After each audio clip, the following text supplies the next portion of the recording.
Nueva Orleans, una ciudad de música y alegría, de repente sintió frío. Un frío que no era del clima, sino del miedo. Imagina las calles del barrio francés, siempre llenas de risas y trombones. De pronto, un silencio extraño comenzó a crecer. La gente hablaba en susurros sobre una sombra, una figura que nadie había visto claramente, pero que todos temían. Le llamaban el hombre del hacha. Era como un fantasma, una leyenda urbana que se estaba convirtiendo en una pesadilla muy real. Nadie sabía de dónde venía ni por qué estaba allí, solo que su presencia era suficiente para apagar las luces más brillantes de la ciudad del jazz y la celebración. La historia comenzó como un rumor, una historia para asustar a los niños por la noche. Pero pronto, el rumor se vistió de verdad. La gente cerraba sus puertas y ventanas con más fuerza que nunca. Se miraban unos a otros en la calle con desconfianza. ¿Quién era este hombre? ¿Era realmente un hombre o algo más? Algo sobrenatural. Las preguntas flotaban en el aire húmedo de Luisiana, sin respuesta alguna. El misterio era el verdadero veneno. No saber era peor que cualquier monstruo conocido. La ciudad, famosa por sus carnavales y su espíritu libre, ahora vivía bajo el yugo de un miedo invisible que se colaba por las rendijas de las puertas y en los sueños de sus habitantes. La leyenda del hombre del hacha crecía con cada noche que pasaba. Se decía que podía entrar en cualquier casa, sin importar cuán segura estuviera. Algunos decían que era un demonio invocado por rituales oscuros, otros que era un hombre común consumido por la locura. La policía no tenía pistas, no tenía sospechosos. Era como perseguir al viento. El miedo se convirtió en el compañero constante de los ciudadanos. Cada crujido de la madera en la noche, cada sombra que se movía con la brisa, podía ser él. Nueva Orleans, la ciudad que nunca dormía por la fiesta, ahora no.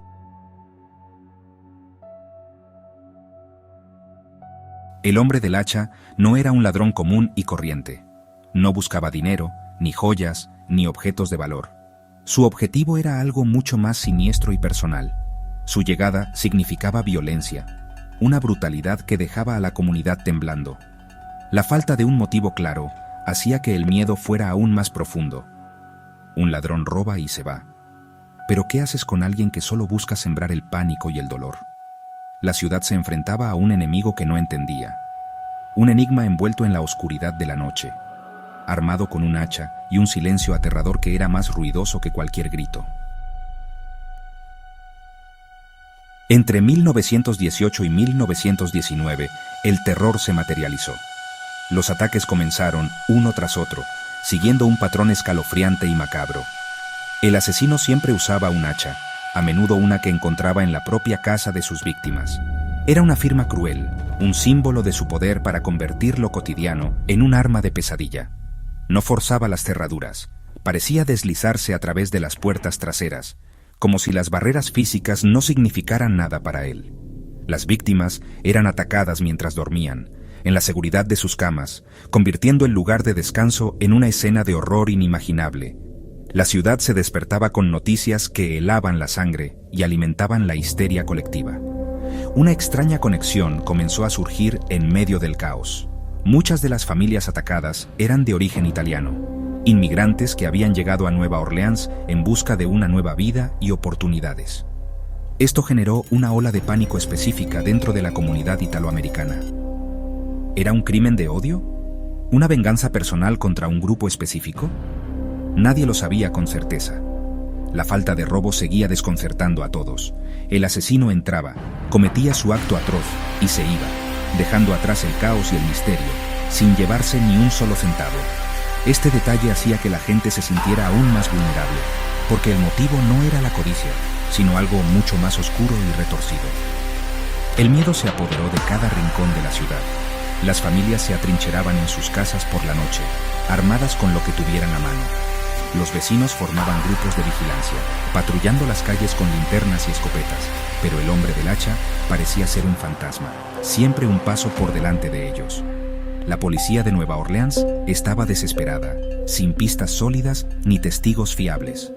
El asesino no dejaba huellas, solo dejaba víctimas y un terror que paralizaba a una de las ciudades más vibrantes de América.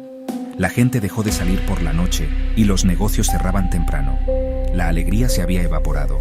La situación llegó a un punto crítico cuando el asesino hizo algo increíble. Envió una carta a los periódicos locales. En ella, se jactaba de sus crímenes y se describía a sí mismo como un espíritu del infierno. La carta contenía una extraña petición, una promesa y una amenaza. Dijo que pasaría por la ciudad en una fecha específica, pero que perdonaría a todos aquellos que estuvieran en una casa donde sonara una banda de jazz a todo volumen. La ciudad, atrapada entre el escepticismo y el pánico, se enfrentó a una decisión increíble.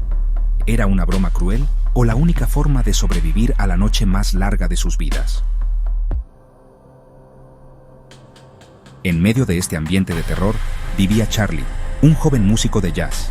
Para él, la música no era solo un trabajo, era su vida, su pasión, su forma de respirar.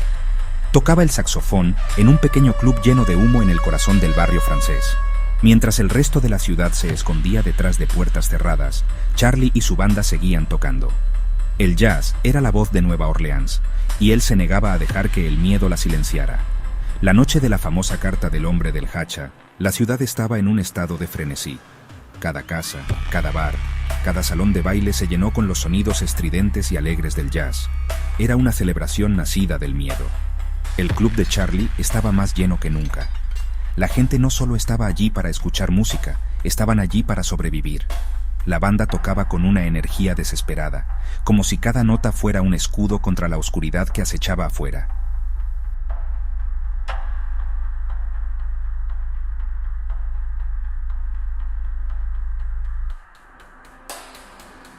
Contra la oscuridad que acechaba afuera. El sonido del saxofón de Charlie llenaba cada rincón del lugar, una melodía vibrante y llena de vida que desafiaba el silencio mortal impuesto por el asesino. Tocaban una canción tras otra, sin descanso, el sudor corriendo por sus frentes. La música era más fuerte que nunca, una explosión de sonido que gritaba desafío contra el miedo y la muerte que se sentían en el aire. De repente, la puerta del club se abrió lentamente. Un silencio momentáneo cayó sobre la multitud cuando una figura alta y oscura apareció en el umbral. Llevaba un sombrero de ala ancha que ocultaba su rostro en las sombras y un abrigo largo que no dejaba ver su figura. En su mano sostenía algo largo y pesado, cubierto por la tela de su abrigo. El pánico se apoderó de la sala. La música se detuvo. El corazón de Charlie se detuvo con ella. Era él. ¿Había venido el hombre del hacha a pesar de su promesa?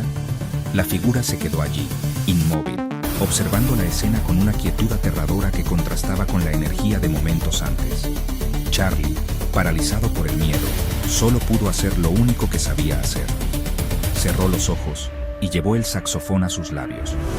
Sopló una nota, larga y melancólica, una nota de puro sentimiento que cortó el silencio como un cuchillo.